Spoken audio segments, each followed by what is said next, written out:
I'm here to ask you the question, what is the value of hardship? I believe that if you ask the question, what is the value of hardship? It's easy to hear that and think of a single individual overcoming their own hardship, their own difficulty, and rising to be successful. But that's not what I mean. I want to explore today this concept of the value of constraints and of hardship, and what that could mean when an individual overcomes hardship to benefit their whole community. And I believe that Vermont provides a beautiful lens through which we can examine that relationship. Vermont has never been an easy place to live. The land is hilly, in some places mountainous. It's covered in woods, the soil is full of stones, and maybe you've heard of winter. It's very long, the seasons are always changing. But natural hardship is not unique to Vermont alone. Of course, this exists elsewhere. But my feeling and my pride of being a Vermonter is that Vermonters have always been resilient and adaptive in overcoming challenges. And I think we've done this in two ways. The first is through community. We live in small towns, as I'm sure you know or you've seen. And while it can be difficult to live in a small community because everyone is always in each other's business all the time, there are benefits. Our tightly knit communities foster a sense of accountability and of neighborliness. And I do think that there is a stereotype of Vermonters, which is that we are a little bit insular. And I think there's some truth to that.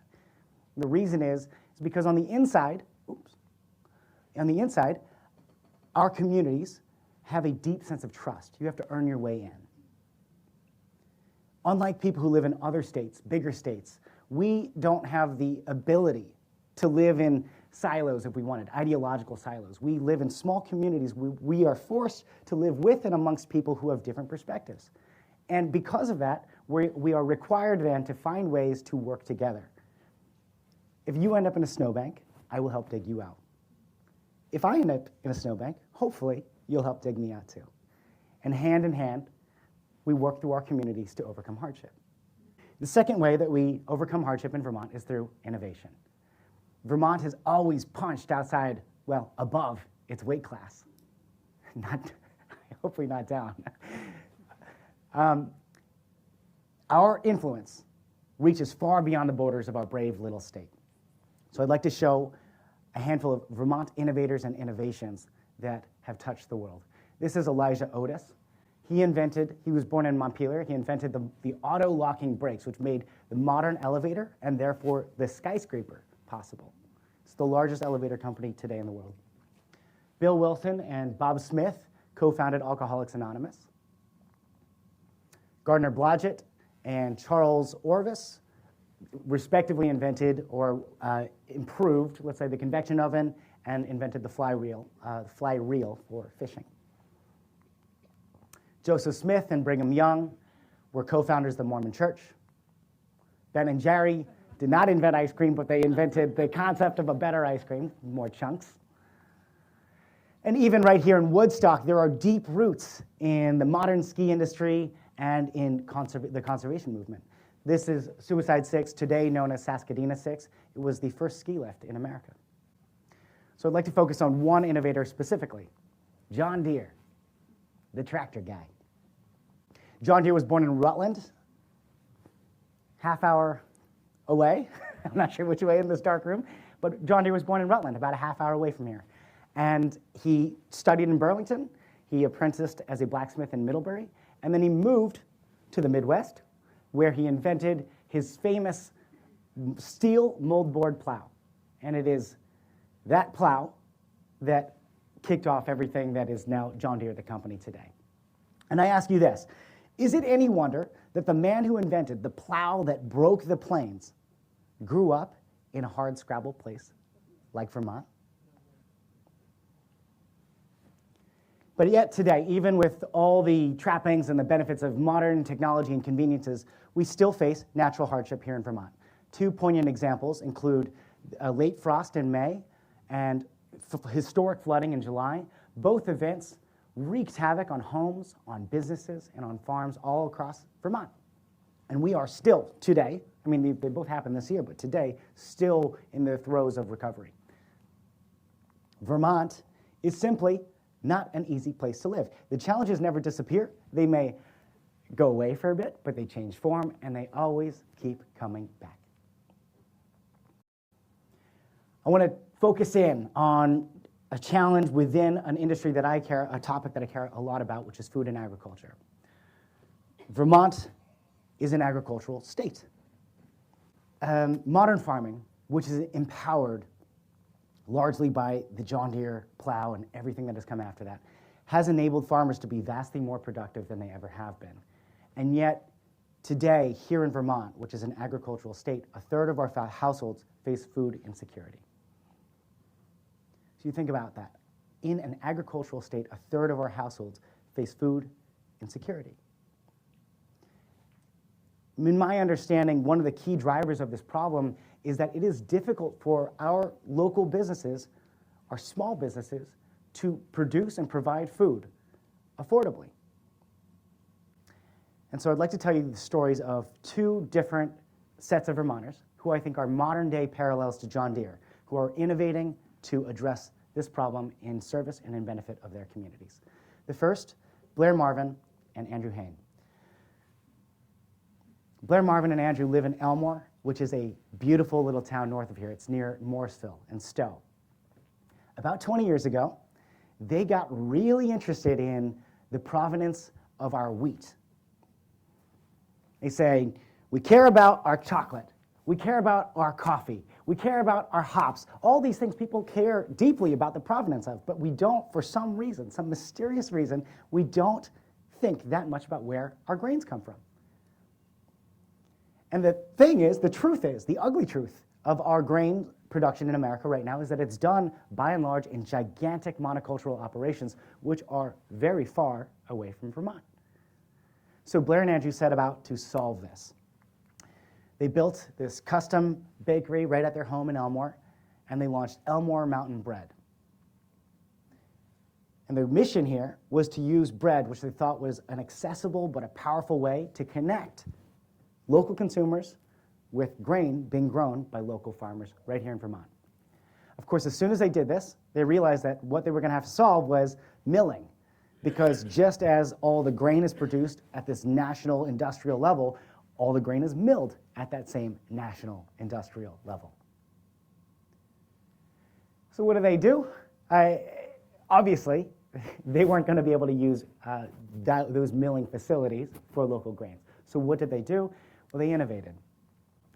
Andrew hand-built a stone mill using local granite from Barrie. And this is him using a Dremel to grind a stone mill. And they installed that first mill on site at their home bakery at Elmore Mountain Bread, which allowed them to receive whole grains from Vermont farmers, to mill those grains. I say grains because it's not just wheat, it could be rye or buckwheat or other grains, into flour. And then they take that flour, about 100 feet down the hill to the bakery, churn that into dough, and bake it into hot, steaming, wood-fired bread. Andrew has gone on to build New American Stone Mills, which is a companion company based out of Morrisville, and they build and they export these stone mills all across the world, which is now enabling bakers in their own communities to replicate what they've modeled right there in Elmore. Meanwhile, Blair continues operation at Elmore Mountain Bread, feeding their community delicious, beautiful loaves of bread. The next story I'd like to tell you is about Seth and Kate Leach. Seth and Kate run Woodlawn Farmstead, which is a dairy farm in the town of Pollitt. Pollitt is a tiny agricultural community with a stunning landscape. It's about 15 minutes north of Manchester. In 1950, there were over 11,000 dairy farms in Vermont. Today, there are just over 500. In the 7 generations that Seth's family has been on that land, the business of dairy farming has changed beyond recognition. Just here at Billings Farm, you can find in the museum great exhibitions on what dairy farming used to look like. And I'll show you this archival photo here. So this is the dairy farm. And this is what dairy farming used to look like. Stool, a pail, a cow. And today, modern dairies have thousands, if not tens of thousands of cows. And they are empowered and leveraging technology at every step of the process. I'm talking GPS-driven tractors, automatic scrapers, microchips in the cows, methane digesters, and more. These modern dairies on the national scale are huge. Even Vermont's largest dairies are small on that national scale. This is Nelson Farms up in Irisburg here in Vermont. It's one of our larger dairies, and it barely registers a blip on the national map. And Seth and Kate face a very difficult market because they only have 140 milking cows. That's 140, not 140,000, 140 cows. And the reason their market is so difficult is because of two factors. One, grain, which is one of their primary inputs, that's feed for the cows. And the other, milk, which is their primary output. In order to be profitable, they have to keep the price of their inputs below the price of their outputs as profit. And the problem with that is that both grain and milk are commodities that are priced at the national scale. So day to day, Seth and Kate have no idea what the price of their commodities are going to be, and they have no control over what those prices are going to be.